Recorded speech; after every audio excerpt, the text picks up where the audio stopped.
الحمدللہ رب العالمین والصلاة والسلام علی سید الانبیاء والمرسلین وعلی آلہ الطیبین الطاہرین۔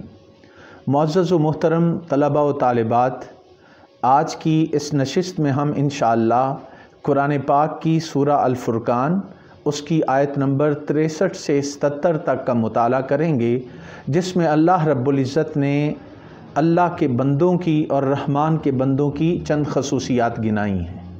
ارشاد ربانی ہے وَعِبَادُ الرَّحْمَنِ الَّذِينَ يَمْشُونَ عَلَى الْأَرْضِ هَوْنًا وَإِذَا خَاطَبَهُمُ الْجَاهِلُونَ قَالُوا سَلَامًا، اور خدائے رحمان کے مقبول بندے وہ ہیں جو زمین پر آہستگی کے ساتھ چلتے ہیں۔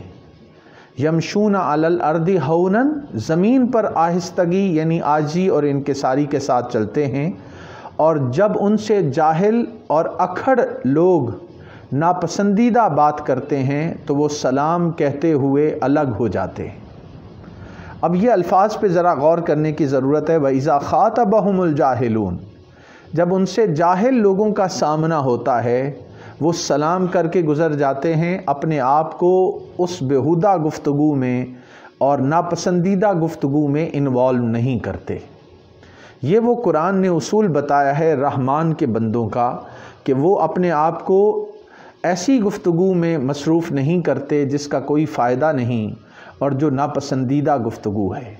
ظاہر ہے کہ رحمان کے بندے تو اپنے آپ کو ایسی گفتگو میں شامل نہیں کرتے، مگر جو شیطان کے راستے پہ چلنے والے ہیں اور شیطان کے بندے ہیں وہ ضرور اپنے آپ کو جاہلوں کے ساتھ اس گفتگو میں جو کہ ناپسندیدہ گفتگو ہے اس میں شامل کر لیتے ہیں اور اپنے وقت کو بھی ضائع کرتے ہیں، اپنے نامہ اعمال کو بھی ضائع کرتے ہیں۔ آگے ارشاد فرمایا رحمان کے بندوں کی خصوصیات کے حوالے سے وَالَّذِينَ يَبِيتُونَ لِرَبِّهِمْ سُجَّدًا وَقِيَامًا، اور یہ وہ لوگ ہیں جو اپنے رب کے لیے سجدہ ریزی اور قیام میں راتیں بسر کرتے ہیں، رب کی خاطر سجدہ ریزی کرتے ہیں، اور دوسری بات کیا فرمائی وَقِيَامًا، اور قیام کرتے ہیں۔ یہ رحمان کے بندوں کی خوبی ہے۔ طلباء و طالبات، آج ہم نے اس امر کا جائزہ لینا ہے کہ کیا ہمیں اللہ کے حضور سجدہ ریزی کی توفیق نصیب ہوتی ہے یا نہیں نصیب ہوتی، اور کیا ہم قیام کر کے اپنے مالک کو راضی کرنے کی کوشش کرتے ہیں یا نہیں کرتے۔ یہ دو بڑی اہم چیزیں ہیں اللہ سے تعلق جوڑنے کے لیے۔ سوچنے والی بات یہ ہے کہ کیا خدا تعالی رب تعالی کی ترجیحات میں ہم شامل ہیں یا نہیں ہیں۔ اس حوالے سے اپنے آپ کو ہم نے بہتر بنانا ہے کہ ہمارا خدا ترجیح اول بن جائے اور اس کے ساتھ ہمارا تعلق ایسا ہو جس کی وجہ سے ہمیں اللہ تعالیٰ کے ساتھ وہ تعلق نصیب ہو جائے۔ تو دو باتیں ہیں، سجدہ ریزی کرنا اور قیام کرنا، اور اس کا بہترین ذریعہ نماز ہے۔ نماز کو آپ دیکھیے کہ اللہ تعالیٰ نے نماز کے اندر وہ ساری عبادت کی خوبیاں جمع کر دی ہیں۔ اگر آپ کائنات پر غور کریں تو کچھ درخت ہیں، کچھ جانور ہیں، کچھ رینگتے ہیں زمین پر، کچھ چار پاؤں پہ چلتے ہیں، تو ان سب کی عبادات کو اللہ تعالیٰ نے نماز میں جمع کر دیا ہے۔ جب آپ کھڑے ہو کر اللہ کی عبادت کرتے ہیں تو اس کی مثال ایسے ہے کہ جیسے آپ درختوں کی طرح، اور اللہ تعالیٰ فرماتا ہے کُلٌ قد علم صلاتہ و تسبیحہ، اس کائنات میں جتنی اللہ کی مخلوق ہے ان کو اپنی تسبیح اور تقدیس کا پتہ ہے کہ انہوں نے اللہ کی کیسے تسبیح بیان کرنی ہے، اللہ کی پاکی کو کیسے بیان کرنا ہے۔ تو آپ رکوع کرتے ہیں تو بہت سے جانور وہ جھکے ہوئے ہوتے ہیں، اس کی مثال بھی عبادت نماز کے اندر موجود ہے۔ کچھ رینگتے جانور ہے، آپ جب تشہد میں بیٹھتے ہیں اور سجدہ کرتے ہیں تو یہ اس کی مختلف صورتیں ہیں۔ تو بیان فرمایا کہ ہمیں ان دو پہلوؤں کے حوالے سے ذرا غور کرنا ہے کہ ہم اپنے آپ کو کیسے بہتر بنا سکتے ہیں۔ آگے ارشاد ہوا والذین یقولون ربنا اصرف عنا عذاب جہنم ان عذابها کان غراما، یہ رحمان کے بندے وہ لوگ ہیں جو ہمہ وقت حضور باری تعالیٰ میں عرض گزار رہتے ہیں، یعنی اللہ سے ہم کلام رہتے ہیں اور اپنی عرضیاں اور اپنی درخواستیں اللہ کے حضور پیش کرتے ہیں۔ یقولون ربنا اصرف عنا عذاب جہنم، اے ہمارے رب تو ہم سے دوزخ کا عذاب ہٹا لے۔ اصرف عنا عذاب جہنم، ہم سے دوزخ کا عذاب ہٹا لے، بے شک اس کا عذاب بڑا مہلک اور دائمی ہے۔ یعنی رب کے حضور یہ درخواست کرتے رہنا کہ باری تعالیٰ ہم سے دوزخ کے عذاب کو ہٹا لے، یہ اہل ایمان کا اور رحمان کے بندوں کا شیوا ہے۔ آگے فرمایا انہا ساعت مستقرم و مقامہ، بے شک وہ عارضی ٹھہرنے والوں کے لیے بری قرارگاہ اور دائمی رہنے والوں کے لیے بہت ہی بری قیام گاہ ہے۔ یعنی ساعت مستقرم و مقامہ، جہنم میں رہنا انسان کے لیے کون سا آسان کام ہے، اس سے بری جگہ رہنے کی کوئی نہیں ہے۔ اہل ایمان کو، رحمان کے بندوں کو اس چیز کا احساس ہوتا ہے۔ آگے ارشاد ہوا والذین اذا انفقوا لم یسرفوا ولم یقتروا وکان بین ذلک قواما، اور یہ وہ لوگ ہیں جب خرچ کرتے ہیں تو نہ بیجا اڑاتے ہیں، اسرف عنا یعنی جب وہ اللہ کی راہ میں خرچ کرتے ہیں تو فضول خرچی میں نہیں پڑ جاتے، ولم یقتروا وکان بین ذلک قواما، اور نہ ان کا خرچ کرنا وہ اعتدال سے ہٹ کر ہوتا ہے، وہ بڑی میانہ روی کے ساتھ اپنے مال و دولت کو خرچ کرتے ہیں اور دو حدوں کے درمیان اعتدال میں رہتے ہیں۔ یہ جو بیلنسڈ اپروچ ہے، اعتدال کے ساتھ، جہاں ضرورت ہے وہاں خرچ کیا جائے اور جہاں پہ ضرورت نہیں ہے وہاں پہ خرچ نہ کیا جانا، یہ تعلیم ہے اہل ایمان کو اور رحمان کے بندوں کو کہ نہ تو وہ بیجا اڑاتے ہیں اور نہ تنگی کرتے ہیں۔ قرآن مجید میں ایک اور مقام پر اللہ رب العزت نے اس کی وضاحت فرمائی ہے کہ اللہ کے بندوں کی پہچان یہ ہے کہ نہ تو وہ اپنے ہاتھوں کو وَلَا تَجْعَلْ يَدَكَ مَغْلُولَةً إِلَىٰ عُنُقِكَ وَلَا تَبْسُطْهَا كُلَّ الْبَسْطِ، کہ نہ تو اپنے ہاتھوں کو گردن کے ساتھ باندھ لو، یعنی گردن کے ساتھ باندھنے سے مراد یہ ہے کہ بالکل خرچ ہی نہ کرو، اور نہ اسے بالکل ہی اوپن چھوڑ دو کہ جو آپ نے پاس آیا ہے سب اڑا دو، بلکہ اعتدال کے ساتھ، تاکہ جو رینی ڈیز ہیں، مشکل وقت اگر انسان پہ آئے تو اس کے پاس تھوڑی بہت سیونگ ہونی چاہیے۔ یہ وہ قرآن کی تعلیم ہے۔ اور دوسری بات یہ ہے کہ جو اللہ نے ہمیں عطا کیا ہے اس میں سے اس کی مخلوق پر، ضرورت مندوں پر خرچ کیا جائے، یہ اہل ایمان کا شیبہ ہے۔ اگلی آیت کریمہ جو 68 آیت ہے سورہ الفرقان کی، اس کے اندر ارشاد ہوتا ہے والذین لا یدعون مع اللہ الہا آخر، یہ وہ لوگ ہیں جو اللہ کے ساتھ کسی دوسرے معبود کی پوجا نہیں کرتے، ولا یقتلون النفس التی حرم اللہ الا بالحق ولا یزنون، اور یہ وہ لوگ ہیں جو کسی ایسی جان کو قتل نہیں کرتے جس کو قتل کرنا ناحق ہے، اور اگلی بات یہ فرمائی ولا یزنون، اور وہ اپنے آپ کو زناکاری اور بدکاری میں بھی نہیں لگاتے، یعنی ناحق کسی کا قتل نہیں کرتے اور اپنے آپ کو بدکاری اور زناکاری میں بھی نہیں لگاتے۔ وَمَن يَفْعَلْ ذَلِكَ يَلْقَ أَثَامًا، اور جو شخص یہ کام کرے گا وہ سزائے گناہ پائے گا۔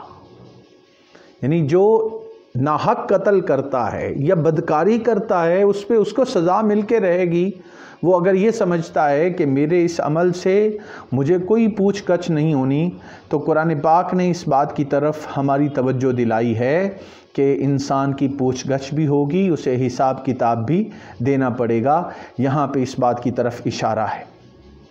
آج ہمیں اپنے کرداروں کو دیکھنے کی ضرورت ہے۔ بدقسمتی سے اپنی عزت کی حفاظت کرنا اور اپنے آپ کو گناہوں سے اور گناہ کبیرہ سے اور زناکاری اور بدکاری سے بچانا، یہ ہماری ترجیحات میں نہیں رہا، اور نوجوان نسل کو اپنے کردار اور اخلاق کو سنوارنے کے لیے بہت زیادہ محنت کی ضرورت ہے کہ وہ اس حوالے سے توجہ کرے۔ اسلام نے بدکاری سے بچنے کا ایک ذریعہ وہ نکاح کو قرار دیا ہے کہ آپ رشتہ ازدواج میں منسلک ہو جائیں اور اپنی ضروریات جو انسانی خواہشات ہیں ان کو جائز طریقے سے نکاح کے ذریعے سے پورا کر سکتا ہے۔ بدقسمتی یہ ہے کہ ہمارے معاشرے میں نکاح کو ہم نے مشکل بنا دیا ہے اور بدکاری، زناکاری اس کو آسان کر دیا گیا ہے۔ بڑی بڑی عمر تک لوگ شادیاں نہیں کرتے، وہ کہتے ہیں کہ ہم تعلیم حاصل کر رہے ہیں، تعلیم مکمل ہو جاتی ہے تو پھر وہ نوکری کی تلاش میں نکل پڑتے ہیں، نوکری کی تلاش میں پھر وہ جہیز اور اپنے لیے گھر، گاڑی، بنگلہ، کوٹھی، رہائش اس کام میں لگ جاتے ہیں۔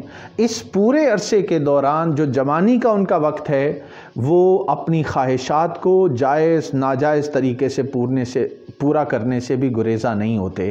تو ایک مسلمان مرد کے لیے، مسلمان عورت کے لیے یہی زیب دیتا ہے کہ وہ اپنی نفسانی خواہشات کو جائز طریقے سے پورا کرے، اس کے علاوہ اس کے پاس آپشن نہیں ہے۔ ہمیں نکاح کو آسان بنانا ہوگا اور بدکاری سے اپنے دامن کو بچانا ہوگا۔ یہ بات بھی ذہن نشین رکھ لیں کہ ہمارے معاشرے میں عام طور پہ شاید یہ تصور پایا جاتا ہے کہ اگر عورت برا کام کرتی ہے تو یہ تو بڑی بری بات ہے، اس کا دامن داغدار ہو جاتا ہے۔ میری نظر میں اور اسلام کی نظر میں خواہ وہ مرد ہو یا عورت، جو بھی برے کام میں اپنے آپ کو ڈالتا ہے وہ اس کو بد کردار بنا دیتا ہے، بھلے وہ عورت ہو یا بھلے وہ مرد ہو۔ ان دو چیزوں کے حوالے سے ہمیں بہت زیادہ محتاط ہونے کی ضرورت ہے۔ آگے ارشاد فرمائے یضاعف لہ العذاب یوم القیامہ ویخلد فیہ مہانا، کہ اس کے لیے قیامت کے دن عذاب 2 گنا کر دیا جائے گا جو اپنے آپ کو بدکاری میں اور زناکاری میں ڈالتا ہے، اور اس میں ذلت و خواری کے ساتھ ہمیشہ رہے گا۔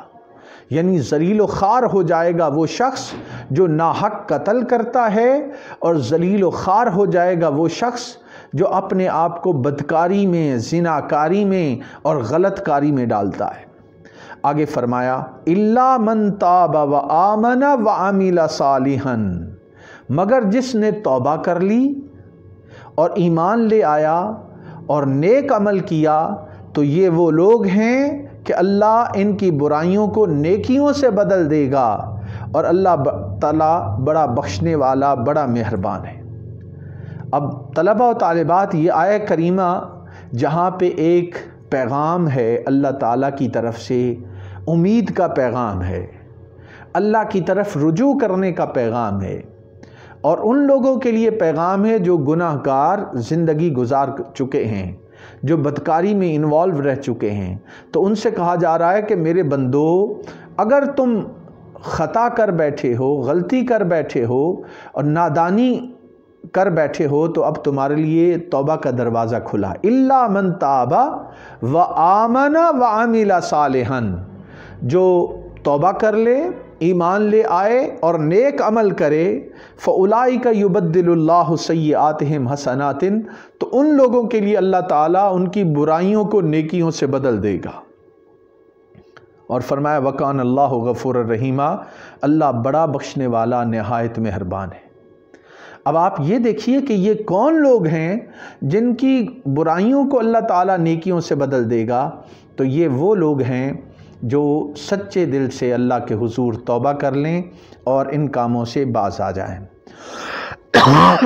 آگے ارشاد فرمایا والذین لا یشہدون الزور واذا مروا باللغو مروا کراما، رحمان کے بندوں کی نشانیاں بیان کی جا رہی ہیں، اور یہ وہ لوگ ہیں جو کذب اور باطل کاموں میں قولاً اور عملاً دونوں صورتوں میں حاضر نہیں ہوتے۔ لا یشہدون الزور، یہ ایسے کاموں میں جو کہ جھوٹے ہوں اور باطل کام ہوں ان میں اپنے آپ کو انوالو نہیں کرتے، اور جب بیہودہ کاموں کے پاس سے گزرتے ہیں تو دامن بچاتے ہوئے نہایت وقار متانت کے ساتھ گزر جاتے ہیں۔ یہ بڑی اہم بات ہے کہ انسان وقار کے ساتھ، تمکنت کے ساتھ اللہ کے حضور اپنے آپ کو ان برائیوں سے بچاتا ہوا وہاں سے گزر جائے، تو اس کے نتیجے میں اللہ تعالیٰ ان سے خوشی ہوتا ہے اور ان کو ایسے مواقع فراہم کرتا ہے کہ وہ اپنی نئی زندگی کا آغاز کر سکیں۔ اب یہ بڑی اہم بات ہے کہ برائی ہو رہی ہے اور آپ اپنا دامن کیسے اس سے بچاتے ہیں۔ یہ اللہ تعالیٰ فرما رہا ہے کہ ایک مومن کو یہ شعور ہونا چاہیے کہ اس نے اپنے آپ کو ان برائیوں سے کیسے بچانا ہے۔ یہ بڑی اہم بات ہے کہ ہم اپنے آپ کو ان برائیوں سے کیسے بچائیں اور ان برائیوں سے بچنے کے نتیجے میں اللہ تعالیٰ کی رحمت کو کیسے سمیٹ سکتے ہیں۔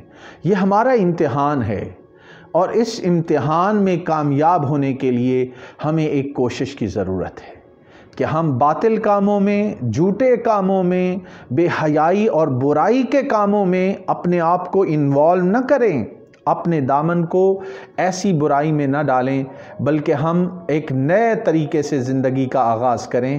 اس چیز کی طرف ہمیں اشارہ فرمایا جا رہا ہے کہ بہت زیادہ محتاط ہو کر اپنی زندگی گزارو۔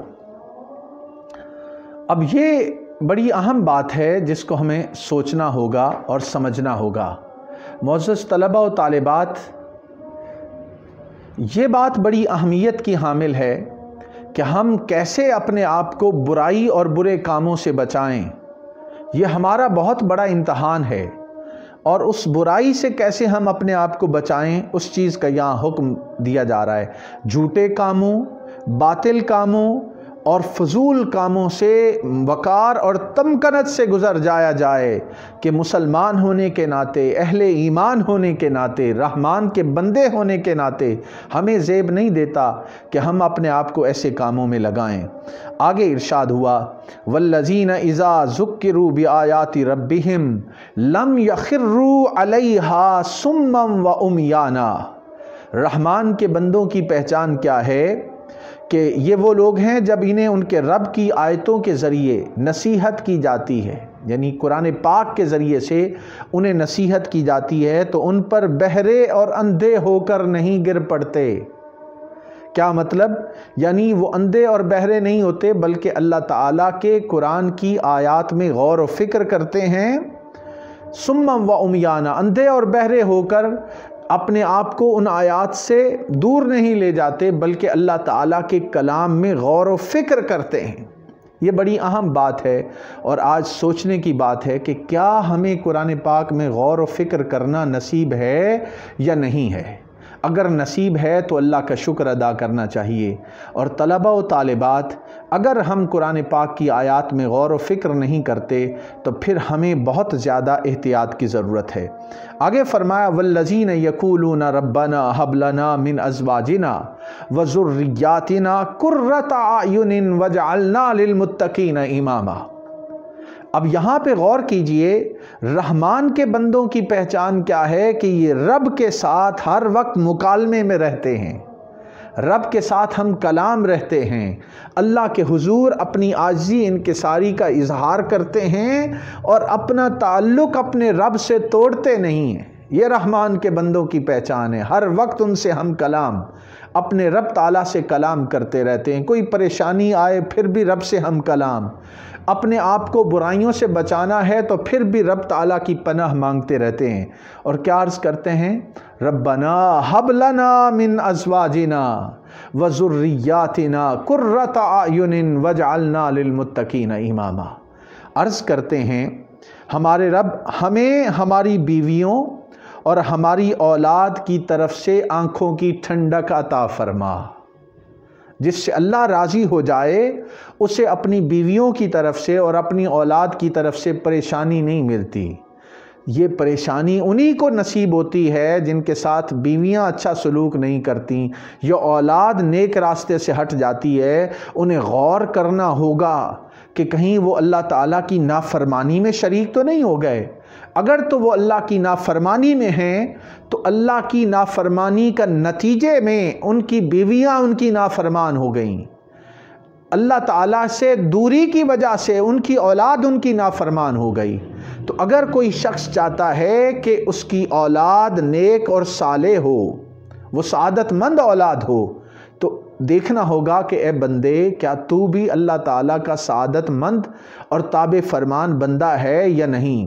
جوں جوں انسان اللہ کی بندگی میں پختہ ہوتا چلا جائے گا، مخلوق کا سلوک بھی اس بندے کے ساتھ اچھا ہوتا چلا جائے گا۔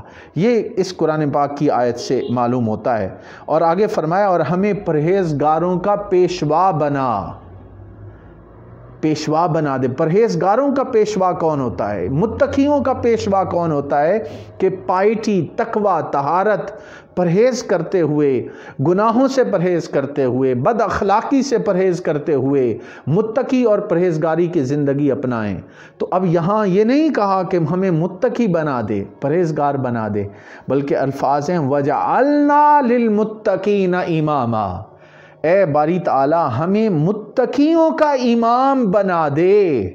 کہ تقوی کا چھوٹا درجہ قابل قبول نہیں رحمان کے بندوں کے لیے، بلکہ رحمان کے بندوں کے لیے تو بلند ترین مقام ہے جس پہ انہیں فائز ہونا چاہیے۔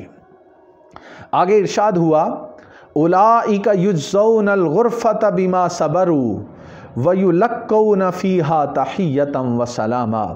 رحمان کے بندے وہ ہیں جن کے بارے میں اللہ رب العزت فرماتا ہے کہ انہی لوگوں کو جنت میں بلند ترین محلات ان کے صبر کرنے کی جزا کے طور پر بخشے جائیں گے۔ بلند ترین محلات، یجزون الغرفۃ بما صبروا، جو انہوں نے صبر کیا، اپنے آپ کو برائی سے بچایا، غلط کاری سے بچایا، شیطان کے حملوں سے بچایا، دنیا داری سے اپنے آپ کو بچایا اور دنیا داری کی لغو چیزوں سے اپنے آپ کو بچایا، ان کو اللہ تعالیٰ بلند ترین محلات عطا فرمائے گا ان کے صبر کے نتیجے میں، اور وہاں دعائے خیر اور سلام کے ساتھ ان کا استقبال کیا جائے گا۔ یعنی سلامی دی جائے گی ان لوگوں کو جو اپنے آپ کو دنیا کے فضول کاموں سے بچاتے ہوں گے، ان کو اللہ تعالیٰ اجر کے طور پہ وہاں سلامی کا انتظام کرے گا۔ آپ دیکھیے نا، کسی ملک کا جب سربراہ کسی ملک میں آتا ہے تو اس کو سلامی دی جاتی ہے، گارڈ آف آنر پیش کیا جاتا ہے۔ گویا اللہ رب العزت فرما رہا ہے کہ اے میرے بندو، اگر صحیح معنوں میں میری غلامی اور بندگی میں آ جاؤ گے تو پھر قیامت کے دن جب دنیا سے رخصت ہو جاؤ گے تو تمہیں گارڈ آف آنر پیش کیا جائے گا اور بڑے بڑے عالی شان محلات میں تمہیں ٹھہرایا جائے گا۔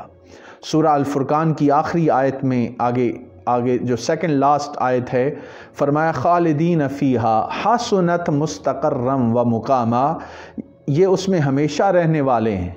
یعنی یہ جو بلند ترین محلات ہیں، یہ جو انہیں گارڈ آف آنر اور سلامی پیش کی جائے گی، یہ کوئی ایک دو لمحوں کے لیے نہیں جیسے دنیا میں ہوتا ہے، نہیں، یہ گارڈ آف آنر، یہ سلامی، یہ عالی شان محلات ان کو ہمیشہ ہمیشہ کے لیے عطا کر دیے جائیں گے۔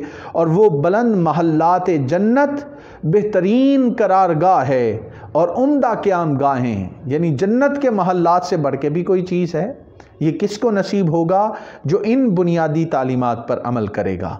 اور آخری آیت 77ویں آیت سورہ الفرقان کی، اس میں اللہ رب العزت نے فرمایا قُلْ مَا يَعْبَأُ بِكُمْ رَبِّي لَوْلَا دُعَاؤُكُمْ فَقَدْ كَذَّبْتُمْ فَسَوْفَ يَكُونُ لِزَامًا، کہ اے نبی مکرم صلی اللہ علیہ وآلہ وسلم فرما دیجئے میرے رب کو تمہاری کوئی پرواہ نہیں اگر تم اس کی عبادت نہ کرو، پس واقعی تم نے اسے جھٹلایا ہے تو اب یہ جھٹلانا تمہارے لیے دائمی عذاب بنا رہے گا۔ اب یہ دیکھیے، یہ ان نافرمانوں کا ذکر ہو رہا ہے، ما یعبؤ بکم ربی لولا دعاؤکم، کہ اے نافرمانو، اے گناہوں میں اپنی زندگی گزارنے والو، تمہاری عبادت کی اللہ کو ضرورت نہیں ہے، مگر اگر تم عبادت کرنے والے بن جاؤ تو تمہارا اپنا بھلا ہے، اور اگر عبادت نہیں کرو گے تو اس کے نتیجے میں وہ ساری چیزیں، وہ ساری برائیاں تمہیں ملیں گی جس کا یہاں پہ ذکر کیا گیا ہے۔ معزز طلبہ و طالبات، یہ آیات ہمیں توجہ دلاتی ہیں کہ ہم اپنے کردار کو اچھے اخلاق والا کیسا بنا سکتے ہیں اور اپنے آپ کو ان کے مطابق کیسے ڈھال کے اللہ تعالیٰ کی محبت کے، جنت کے، گارڈ آف آنر کے اور عالی شان محلات کے ہم مالک کیسے بن سکتے ہیں۔ اللہ رب العزت ہمیں ان تعلیمات کو سمجھنے کی